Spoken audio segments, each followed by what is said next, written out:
దేవునికి మహిమ కలుగునుగాక. మీ అందరికీ శుభాభివందనాలు తెలియజేస్తూ ఉన్నాము. ఈరోజు దేవుని వాక్యాన్ని చదువుకుందాం.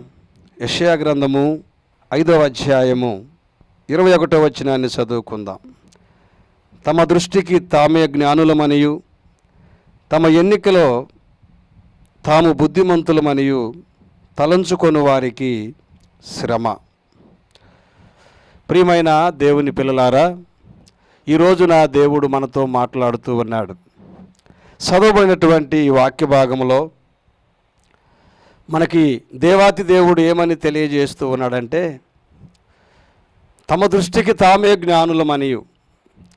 మనము ఎప్పుడు కూడా నేనే గొప్పవాడిని, నాకే అంతా తెలుసు, నాకంటే గొప్పవాడు ఇంకెవరు లేరు, నాకంటే జ్ఞానవంతులు ఇంకెవరు లేరు అని మనల్ని మనము అంచనా వేసుకోవటం వలన ఖచ్చితంగా ఎక్కడో ఒక చోట మనము దారి తప్పిపోతామని, ఎక్కడో ఒక చోట దెబ్బతింటామని, ఎక్కడో ఒక చోట మనము చిక్కుకొని శ్రమల పాలవుతామని ఈ వాక్యము ద్వారా ఈరోజు దేవుడు మనతో మాట్లాడుతూ ఉన్నాడు.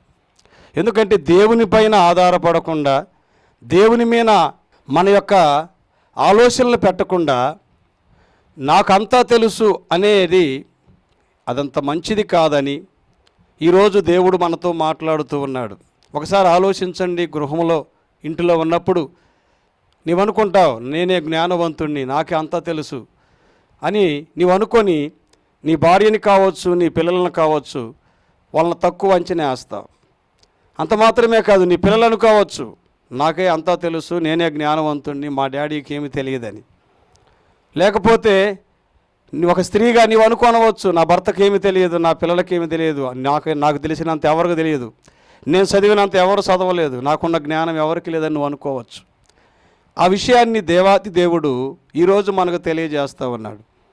తమకు తామే జ్ఞానులు అనుకుంటే ఖచ్చితంగా శ్రమల పాలైపోతామని, నష్టపోతామని, ఖచ్చితంగా దేవుని యొక్క చిత్తములో నుంచి తొలగిపోతామని, ఖచ్చితంగా మన జీవితంలో నష్టపోతామని ఈ వాక్యం ద్వారా దేవుడు మనతో మాట్లాడుతూ ఉన్నాడు.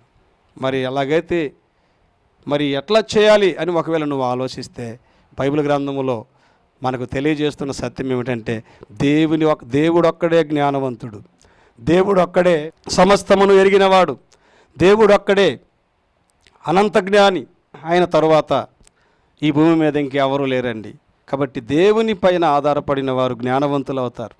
దేవుని పైన ఆధారపడి నడుచుకునే వాళ్ళు ప్రపంచానికి జ్ఞానులుగా మరి తెలియజేయబడతారు.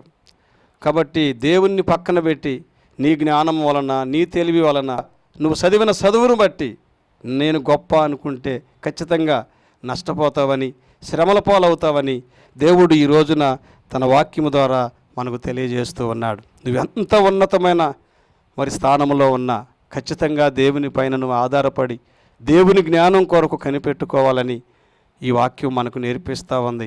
అప్పుడు నీవు ఇంకను ఉన్నతమైన స్థానానికి వెచ్చించబడతావు. బబులోను దేశంలో కదా ఎంతోమంది మహామహా జ్ఞానులు ఉన్నారు, కానీ అక్కడ ఒక దేవుని బిడ్డ ఆ దేశానికి జ్ఞానవంతుడిగా మరి దేవుడు రుజువు చేసుకున్నాడు. ఈ రోజున నీవు కూడా దేవునితో నీవు కలిసి ప్రయాణం చేస్తూ దేవుని పైన ఆధారపడితే, నీ జ్ఞానాన్ని పక్కన పెట్టి దేవుని జ్ఞానాన్ని కోరుకుంటే, నువ్వున్న ప్రాంతంలో, నువ్వున్న దేశంలో, నువ్వున్న రాష్ట్రంలో, నువ్వున్న ఇంటిలో మహాజ్ఞానిగా దేవుడు నిన్ను నిలబెడతాడని ప్రేమతో తెలియజేస్తూ ఉన్నాను. ఆ విధంగా నీ జ్ఞానం పైన నువ్వు ఆధారపడక దేవుని జ్ఞానం పైన ఆధారపడాలని మరి ఈరోజు చిన్న ప్రార్థన చేసుకుందాం. తండ్రి, నీకు వందనాలు. ఈరోజు మాకిచ్చిన ఈ సందేశాన్ని బట్టి వందనాలయ్యా. జ్ఞానులను సిగ్గుపరచుటకు ఎరివారిని మీరు ఎన్నుకున్నారయ్యా. అయ్యా, మీ జ్ఞానం ముందు ఏ ప్రభువా జ్ఞాని కూడా నిలబడలేడు. కాబట్టి మేము జ్ఞానులమని ఎర్రవీగి ఎంతోమంది నష్టపోయిన వారు ఉన్నారు. తమ దృష్టికి తామే జ్ఞానులమని అయా చరిత్రలో కనుమరుగైపోయారు. కానీ నీ యందు శ్వాసం ఉంచి నీ మీద ఆధారపడిన వారిని ఈ దినాలలో ఈనాటికి వారి పేర్లు మేము చెప్పుకుంటూ ఉన్నాం. అటువంటి జ్ఞానముతో ఇప్పుడున్నటువంటి ప్రజలందరినీ నింపి మీ నామానికి మహిమ తెచ్చుకోమని యేసు నామమున అడుగుచున్నాము తండ్రి. ఆమేన్.